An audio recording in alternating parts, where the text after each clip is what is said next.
Mama hasn't eaten and she's collapsed. I received an urgent SOS from my 6-year-old granddaughter, who lives with my daughter and her husband. Her desperate call left me stunned. Mama had shared her own food with me, so she hadn't eaten anything herself. Grandma, come quick. Help. My granddaughter's message was frantic, saying that my daughter could only moan weakly and seemed barely able to speak. I grabbed my car keys, praying for my daughter's safety, and rushed out of the house. What I found when I arrived was beyond anything I had prepared for. My name is Wendy, and I'm a 65-year-old housewife.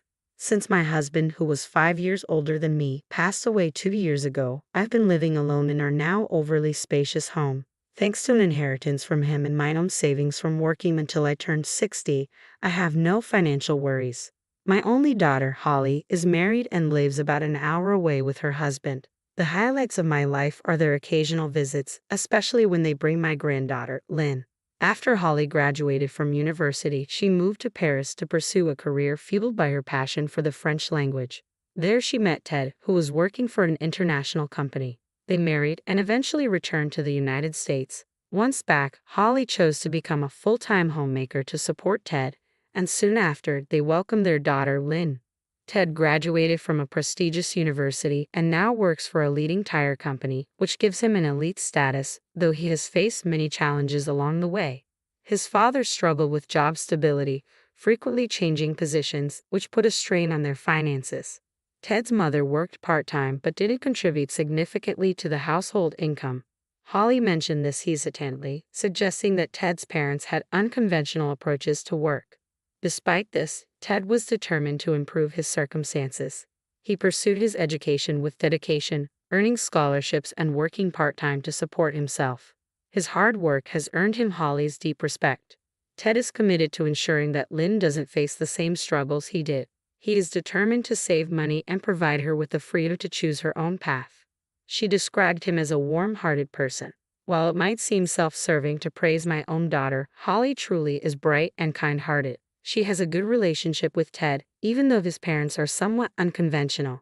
Lynn has been growing up happily, and I had no cause for concern. However, there was a moment when I sensed something was wrong with Holly. It was when Lynn was 4 years old.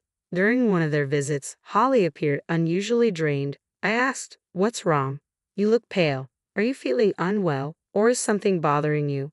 "Well, there's a small concern," Holly admitted. She had been sending $700 a month to Ted's financially struggling parents, but they had recently asked for more without Ted knowing. It turns out my father-in-law had quit his job again. "That's troubling. It's challenging for just you and Ted to bear this burden," I said. Holly wanted to save money for Lynn's future, but it was becoming difficult with the ongoing financial support for her in-laws. She considered getting a job, but Ted had told her, "I often go on business trips, so I prefer you stay with Lynn. I want to support my parents since they're family, but I'm worried about how long we can sustain this situation." Hearing this, I felt uneasy and somewhat doubtful. I considered how I might assist and shared my idea with Ted.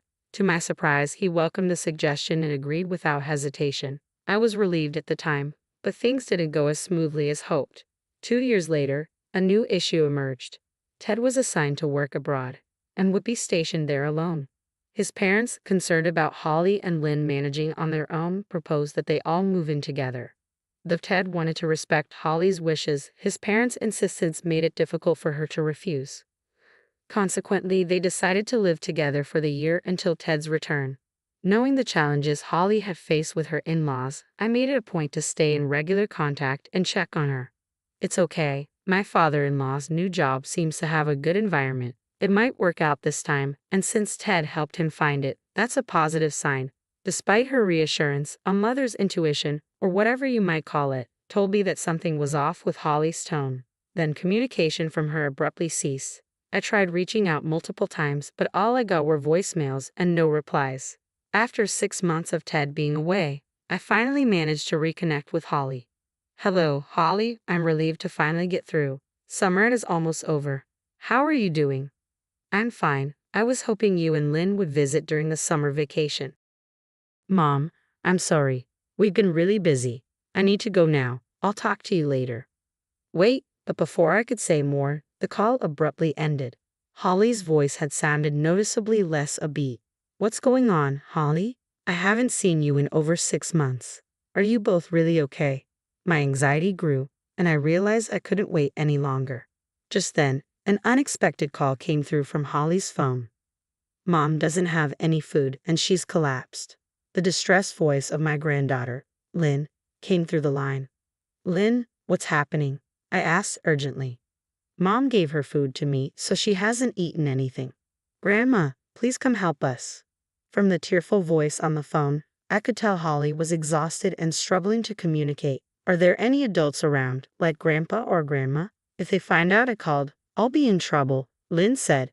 That's when I recalled what Holly had mentioned. She had taught Lynn how to use her cell phone and delete the call history, so Lynn could expose the situation to Holly's in-laws if needed. Hold on, I'm on my way, I said, telling Lynn to stay somewhere safe. I quickly drove to the in-laws' house, my heart racing. Holly, I'm coming. As I drove, tears streamed down my face. I was filled with guilt for not realizing the situation sooner and seething with anger toward Holly's in-laws. What have they done to my precious daughter and granddaughter? I'll never forgive them. Fueled by my anger, I pressed the accelerator harder. When I arrived at the in-laws' house, I rang the doorbell, but there was no immediate response. After repeatedly pressing the button, a voice finally answered. Why are you ringing so much? Who is it? I'm Holly's mother. What? You didn't give any notice. Why are you here? It was clear Holly's father-in-law was surprised and hesitant to come to the door. I'm sorry for the unexpected visit, but I need to see Holly. May I come in? No. Holly and Lynn aren't here. Go home. I know they're here. Is there another reason you're not letting me in? Enough. Don't come back. Just then, a deep voice resonated from behind me. Before I could react, a man appeared in front of me. That voice, could it be? I heard sounds of movement from inside the house, and the front door opened to reveal a stunned father-in-law. Boss, what are you doing here? The man was the CEO of the company where Holly's father-in-law worked. After learning about the in-laws' financial demands from Holly, I had taken action discreetly. Without informing Holly, I reached out to Ted and introduced him to a company run by an old friend of mine. I wanted Holly's father-in-law to find employment there and achieve financial independence. The CEO, understating my requests, hired him under favorable conditions. To avoid any gratitude, I kept my connection with the CEO confidential, asking both Ted and the CEO to do the same. Sensing something was wrong after the earlier call, I contacted the CEO, and we rushed over together. The CEO said, I'm here to speak with you. Let me in, and walked into the in-laws' home. The father-in-law stood there, stunned and speechless, as I tried to follow. Holly's mother-in-law emerged from a room and blocked my path. You have no right to come in.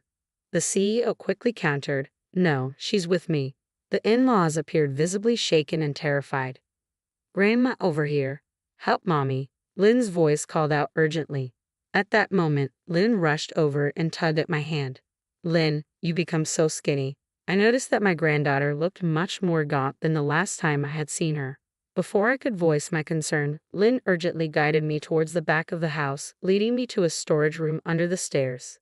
Holly, in a place like this? I quickly opened the door and gasped in shock and sorrow. There inside the dimly lit room was my emaciated daughter Holly. Mom, Holly murmured with drowsy eyes and tears streaming down her face. I gripped her frail hand tightly. I'm so relieved you're okay. Lynn told me you'd collapsed. We need to get you to a doctor right away.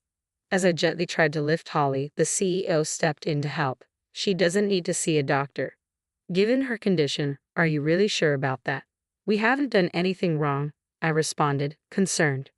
Liars, Mom always worked hard while you both just relaxed. You only gave her a small amount of food, and she even gave her own portion to me. From a recent call with my granddaughter, I learned that since moving in together, Holly had been forced to handle all the household chores from morning till night, like a servant. Despite Holly's efforts to please what she thought were her beloved husband's parents, they criticized her relentlessly. They complained about her cooking, her cleaning, and her parenting. They punished her by cutting back her meals and would say, if you can't do things properly, you belong in the storeroom. They even confiscated her mobile phone, purse, and bank book. Whenever she protested, they threatened to harm Lynn. I was horrified to discover this. Holly was enduring this abuse with her already limited food further reduced, all for Lynn's sake. Overwhelmed by constant unjust criticism and suffering from physical and mental exhaustion, Holly was unable to think clearly. Why are you acting like the victim? We only scolded her a little. This is a serious matter. She could be in a life-threatening condition. I intend to get a medical report. Don't exaggerate. Stay out of our family matters. It's a new. Holly is my cherished daughter, and so is Lynn. I can forgive you for what you've done to them. At that moment, Holly, clearly exhausted, suddenly broke down in tears. Mom, please stop. I'm afraid Ted will hate me. Holly, did he say something to you? He said he'd leave me and stop providing financial support. That's strange. I just spoke with Ted, and he mentioned that he's been sending $3,500 every month. At this revelation, the defiant expressions of my in-laws shifted to visible anxiety. It looks like you've been keeping the money Ted sent Holly for yourselves. You've been deceiving everyone. Does this mean the rumor about Ted having another girlfriend is also false? How could you drive Holly to this point? I will never forgive you for this. At that moment, the sound of the ambulance sirens approached, and the CEO went outside to direct the paramedics. As soon as he was out of sight, my father-in-law's demeanor shifted dramatically, and he gave me a cold, piercing stare. It's our son's money. Naturally, we have the right to use it. There's no reason for us to give it to a daughter-in-law like you. If you can't accept that, you should take the child and leave. So, this is why you've been harassing me almost every day, isn't it?